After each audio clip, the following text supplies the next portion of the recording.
அறிவோம் நன்றாழ்க குருவாழ்க குருவே துணை புண்டிபகான் பொன்னடை கமலம் போற்று கலர் சுவாமிகள் பொன்னடை கமலம் போற்று. கடந்த வாரம் தான் நம்ம குருநாதருடைய கலர் சுவாமிகளுடைய குரு பூஜை நல்லபடியாக முடிஞ்சுது. அடியார் பெருமக்களுக்காகவும் பிரார்த்தனையும் ஜபமும் நடந்தது. காசிலையும் அன்னதானம் சிறப்பாக நடந்தது. அப்பயே சொல்லியிருந்தேன், இனி தொடர்ச்சியாக கொஞ்சம் பேசுகிறதுக்கு உத்தரவாயிருக்கு அப்படின்னு சொல்லி. இனி இந்த வருடம் 2026 எல்லோருக்கும் நல்லபடியாக அமையணும் அப்படின்னு சொல்லி இறைவனை நான் பிரார்த்தனை பண்ணிக்கிறேன். அந்த கோரிக்கை என்னுடைய குருநாதர் கலர் சுவாமிகளுடைய திருவடிகளையும் வைக்கிறேன். என் மனதிற்கு இதமான இனிமையான எம்மிறைவன் அனுமனை பற்றியான ஒரு விஷயத்தை தான் இன்றைக்கி முதலாக உங்ககிட்ட பேசலான் இருக்கேன். ஆதி அப்படின்னு பார்த்தா கணபதி, அதன் முடிவில் பார்த்தீங்க அப்படின்னு சொன்னால் அந்தம் அப்படின்னா ஹனுமான் அப்படின்னு சொல்லுவாங்க. அது எதற்கு அப்படின்னு சொன்னால், பெரிய காவியங்களெல்லாம் பிரசங்கமாக பேசும்போது முதல்ல விநாயகரை வணங்கி துதிப்பாடி கடைசியாக ஹனுமனில் முடிக்கிறதுனால ஆதி அந்தம் அப்படின்னு சொல்கிறோம். இதில் ஒரு பெரிய சொரூபமே உண்டு. ஆதி அந்த பெருமாள், ஆதி அந்த பெருமாள் அப்படின்னு விநாயகர் பாதி உருவமாகவும் ஹனுமன் பாதி உருவமாகவும் பல இடங்களில் வழிபாட்டிலே இருக்குது. இன்றைக்கி இருபெரும் தெய்வங்கள் தான் சனீஸ்வர பகவான் நம்மளை காப்பாற்றக்கூடிய தெய்வங்கள். அந்த ஹனுமான் ஒரு சில காரணங்களில் ஒரு சிறிய ஊரில் சிறிய கோயிலாக அமர்ந்த விஷயத்தை பற்றி தான் உங்ககிட்ட இன்றைக்கி சொல்லலான் இருக்கேன். ஒரு வருடத்துக்கு முன்னாடி ஒரு முக்கியமான நாள் அன்றைக்கி எனக்கு ஒரு தொலைபேசி கால் வருது.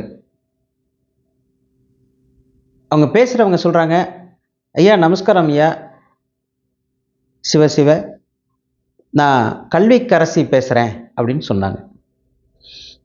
ரொம்ப சந்தோஷமா, உங்கள் பேர் கலையரசியா அப்படின்னு சொல்லி கேட்குறேன். இல்லை, என் பேர் கல்விக்கரசி ஐயா அப்படின்னு சொல்கிறாங்க. எனக்கு ரொம்ப சந்தோஷம். என்ன அப்படின்னா, அவங்க என்ன அழைத்து பேசின நாள் சரஸ்வதி பூஜை. கல்விக்கு அரசியே சரஸ்வதி தானே. அந்த நாளில் அந்த அம்மா என்கிட்ட பேசியிருக்காங்க. ரொம்ப சந்தோஷமா அப்படின்னு சொல்லிட்டு, ஐயா கடந்த ஒரு வருடமாக உங்கள்கிட்ட பேசணும்னு நினைப்பேன், இன்றைக்கி தான் எனக்கு பேசணும்னு தோணுச்சு, உடனே ஃபோன் பண்ணிட்டேன் அப்படின்னாங்க. அந்த அம்மா தொடர்ச்சியாக அடிக்கடி நிறைய சிவஸ்தலங்களுக்கு போயிட்டு சிவப்பணிகள் பண்ணிவிட்டு தேவாரம் திருவாசகம் முற்றுதல் எல்லாமே பண்ணுறாங்க. அவங்க நம்ம தாத்தாவுடைய குரு பூஜைக்கு வந்திருந்தாங்க. ஹனுமனை பற்றியான விஷயங்கள் எல்லாம் நான் அவங்கக்கிட்ட பேசுகிற காலகட்டத்தில், ஐயா எங்கள் ஊர்லேயும் எங்களுக்குமே ஒரு விஷயம், அதில் ஒரு அனுபவம் இருக்குது ஹனுமானை பற்றி அப்படின்னு சொன்னாங்க. ஹனுமானை பற்றி யார் சொன்னாலும் ஆர்வமாக கேட்கக்கூடிய மனநிலை எப்போதும் எனக்கு உண்டு. சொல்லுங்கம்மா அப்படின்னு. அவங்களுக்கு சொந்த ஊர் பார்த்தீங்கன்னாக்கா அரியலூர் பக்கத்தில் ஒரு கிராமம். திருமணமானதும் அதே மாதிரி அரியலூர் பக்கத்தில் இன்னொரு கிராமம்தான். அவங்க வீட்டுக்காரர் ரயில்வேல வேலை பார்க்குறாரு. எந்த ஊர் அப்படின்னா, அரியலூரை தாண்டி திருச்சி போகிற வழியில் 2வது ஸ்டேஷனாக இருக்கிறது கள்ளகம் அப்படிங்கிற ஊர். அந்த கள்ளகம் ஊரில் இவங்க பெரியப்பாவும் வேலை பார்க்குறாரு, இவரும் வேலை பார்க்குறாரு. அந்த காலகட்டத்தில் நடந்த ஒரு சம்பவத்தை தான் அவங்க என்கிட்ட சொன்னாங்க. ஒரு நாள் அந்த இவங்க பெரியப்பா வேலை பார்த்தவர் ஸ்டேஷன் மாஸ்டர், அவர் பேர் கிருஷ்ணமூர்த்தி. அவர் ஒரு விஷயத்தை சொல்கிறாரு, இது என்னன்னு கேட்போம் வான்னு சொல்லி இவரை கூப்பிட்றாரு. என்னன்னு போய் பார்த்தா ஸ்டேஷனில் 2 மூட்டை இருக்குது. இந்த 2 மூட்டையும் யார் இறக்கி போட்டுட்டு போனா அப்படின்னா, அந்த ட்ரெயினில் போகிற கார்டு.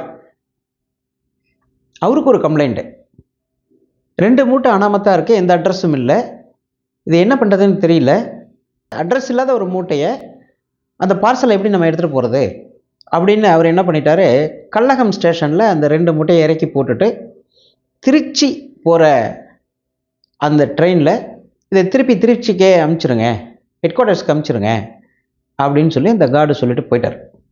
இந்த ஸ்டேஷனில் இருக்கிற ஸ்டேஷன் மாஸ்டர் என்ன பண்ணுறாரு, திருச்சிக்கு போகிற அந்த ட்ரெயினில் இந்த 2 மூட்டையை ஏற்றுறதுக்கு முயற்சி பண்ணுறார்.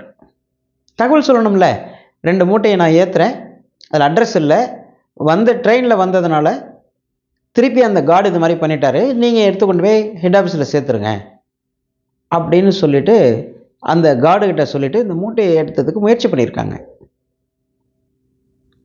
அந்த கார்டு என்ன பண்ணியிருக்காரு, எனக்கு இந்த பிரச்சனை வேண்டாம், அது அட்ரஸ் இல்லை, நான் எடுத்துக்கொண்டு போய் ஸ்டேஷனில் போட்டாக்கா ஒரு அன்னோன் பார்சலை கொண்டாந்து இந்த கார்டு போட்டாருன்னு சொல்லிட்டு என்ன தான் சொல்லுவாங்க. அதனால் அந்த ட்ரெயின் திரும்பி வரும்பொழுது அதே கார்டுகிட்டே ஒப்படைச்சிருங்க அப்படின்னு சொல்லிட்டு அவர் ஏற்ற மாட்டேன்ட்டு போயிட்டார். இவங்களுக்கு பெரிய மனசு கஷ்டம். இந்த கருப்பையா அப்படிங்கிறவங்க தெய்வ நெறியில் சின்ன வயசுலேருந்து ஈடுபடக்கூடியவங்க. அந்த ஸ்டேஷனில் இயற்கை சூழலோடு இருக்கிற ஒரு ஸ்டேஷன், சின்னது, பெரிய போக்குவரத்தெல்லாம் இல்லை. ஆனால் நடுப்புற ஒரு ஆலமரம் இருந்திருக்கு. இந்த ஆலமரத்துக்கு கீழே ரொம்ப நாளாக அவருக்கு ஒரு விநாயகர் வைக்கணும் அப்படிங்கிற ஒரு ஆசம் இந்த கருப்பையா ஐயாவுக்கு இருந்துக்கிட்டு இருந்திருக்கு. ஒரு நாள் அவங்க அதே ஸ்டேஷனில் வேலை பார்க்குற அவங்க பெரியப்பா அவர்கிட்ட விநாயகர் ஒன்று இருக்கேன்ட்ட அண்ணன் என்கிட்ட கொடுத்துட்டு போயிருக்கான், அதை நான் இங்கே பிரதிஷ்டை பண்ணணும் அப்படின்னு சொல்லியிருக்காரு. அப்போ இது ரயில்வே இடம், நம்ம பண்ண முடியுமான்னு தெரியலையேன்னு சொல்லி அந்த நேரத்தில் சில உயர் அதிகாரிகிட்ட இந்த விஷயத்த சொல்லிவிட்டு, அந்த காலத்துலலாம் பெரிய கட்டுப்பாடெல்லாம் இல்லை, இது நடந்தது 25 வருடங்களுக்கு முன்னாடி தான். அந்த காலகட்டத்தில் விநாயகரை வச்சு இவங்க வழிபாடு பண்ணிகிட்டு இருந்திருக்காங்க. இவர் என்ன பண்ணியிருக்காரு, இந்த மூட்டை இங்கே இருக்கே, என்னன்னு சொல்லி பிரித்து பார்த்துருவோம், பிரித்து பார்த்துட்டு ஏதாவது சட்டத்துக்கு புறம்பாக இருந்தது அப்படின்னு சொன்னால் நம்ம ரயில்வே போலீஸில் இன்ஃபார்ம் பண்ணிடலாம், அதுதான் சட்டப்படியும் சரி அப்படின்னு சொல்லி இவங்க ஸ்டாஃப்லாம் சேர்ந்து முடிவு எடுத்துகிட்டு அந்த லோடு மேனாக இருப்பாங்கல்ல அவங்கள விட்டு அந்த மூட்டையை பிரிக்க சொல்லியிருக்காங்க. மூட்டையை பிரித்து பார்த்தா சின்னதும் பெருசுமா வானர குட்டிகள், ஆஞ்சநேயர் சொரூபமும் வழிபடக்கூடிய அந்த வானரங்களை விஷம் கொடுத்து கொன்று 2 மூட்டையில் கட்டி ஏதோ ஒரு ஸ்டேஷனில் எந்த படுபாவியை ஏற்றி விட்டான். இதை கண்டுபிடிச்சி இதை தெரிஞ்சதுக்கப்புறம் கம்ப்ளைண்ட் ஆனதுக்கப்புறம் கல்லகம் ஸ்டேஷனில் இறக்கி வச்சுட்டு போயிட்டாரு அந்த கார்டு.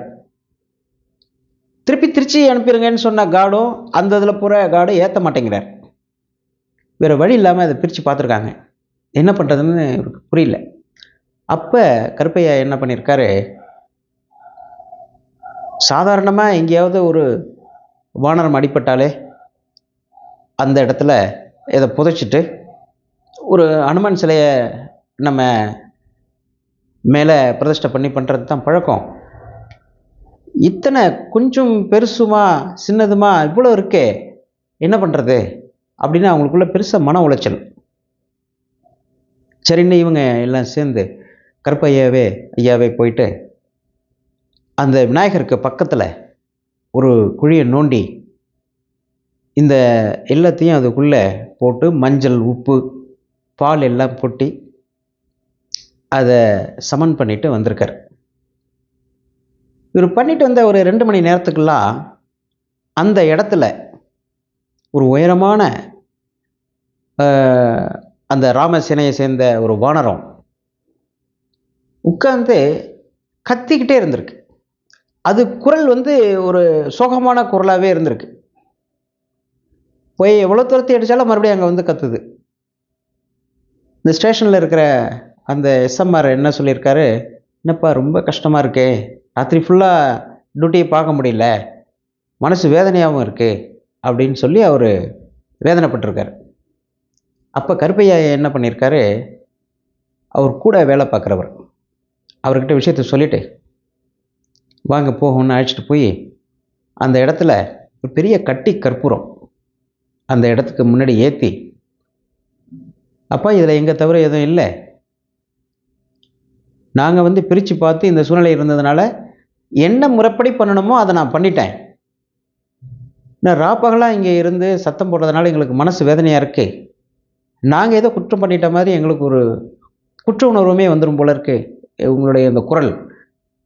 அதனால் எங்களால் முடிஞ்ச விஷயத்தை இங்கே பண்ணுறோம், நீங்கள் அதில் சாந்தி அடைஞ்சு அமைதி அடையணும் அப்படின்னு கற்பூரத்தை ஏற்றிட்டு மனப்பூர்வமாக வேண்டிட்டு வந்துட்டார்.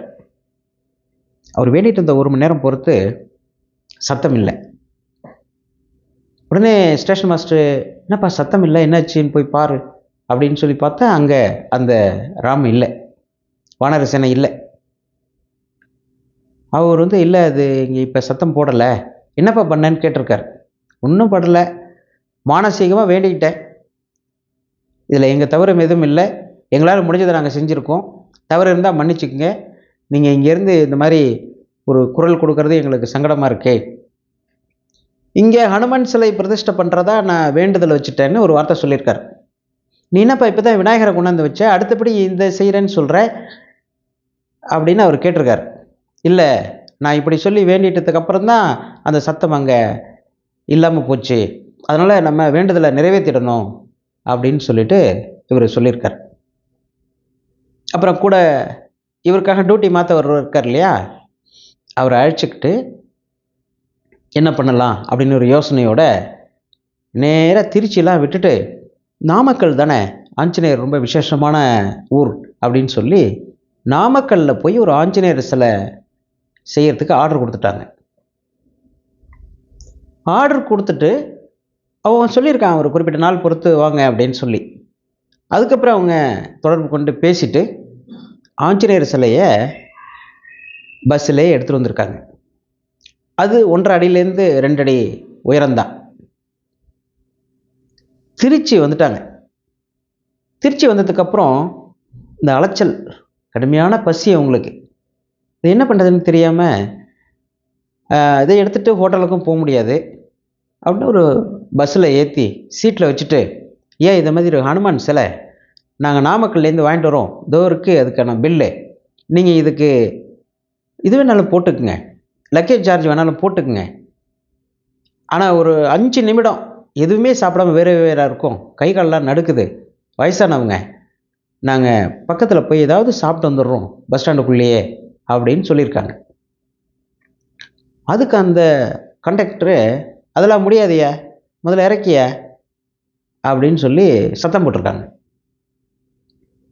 இது தவறான பொருள் இல்லை, சாமி சிலை தான், பில்லு இதோ இருக்குது, நான் அந்த ரயில்வே ஸ்டாஃப்னு இவங்க ஐடி கார்டெல்லாம் காட்டியிருக்காங்க, அதெல்லாம் முடியாதையா அப்படின்னு சொல்லி தகராறு பண்ணியிருக்கார். இப்போ டிரைவர் என்ன பண்ணியிருக்காரு, தூக்கி வெளில போடியான்னு இருக்கார். இது இந்த அரசாங்க பஸ்ஸில்.